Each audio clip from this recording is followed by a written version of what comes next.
আওয়ামী লীগ দেশে একদলীয় শাসন ব্যবস্থা কায়েম করেছে। তারা চায় গৃহপালিত বিরোধী দল, এমন অভিযোগ করেছেন বিরোধী দলীয় নেতা জিএম কাদের। তিনি বলেন, বিএনপি আন্দোলনে ব্যর্থ হয়ে তার দায় চাপিয়েছে জাতীয় পার্টির উপর। দলটির মহাসচিব মুজিবুল হক চুন্নু অভিযোগ করেছেন, সরকার চায় না দেশে কোনো রাজনৈতিক দল থাকুক।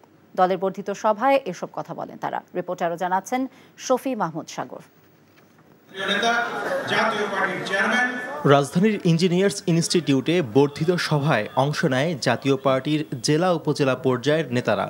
সরকার স্বৈরতন্ত্রের চর্চা করছে এমন অভিযোগ করে দলের চেয়ারম্যান জিএম কাদের আশঙ্কা করেন, এমন পরিস্থিতিতে দেশে চরমপন্থার উত্থান হতে পারে।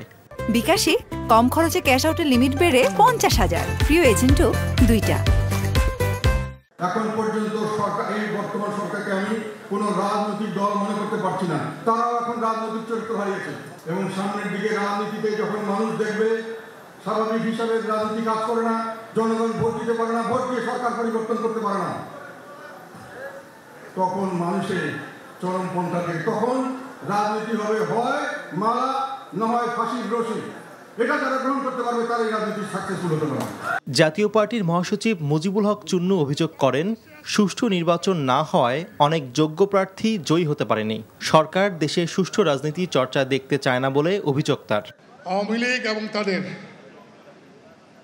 স্বতন্ত্র যারা ছিলেন তাদের পক্ষে সারা দেশে প্রশাসন কাজ করেছে, যার ফলে আমাদের অনেক প্রার্থী যোগ্য, নিরপেক্ষতার অভাবের কারণে তারা জয়লাভ করে আসতে পারেন না।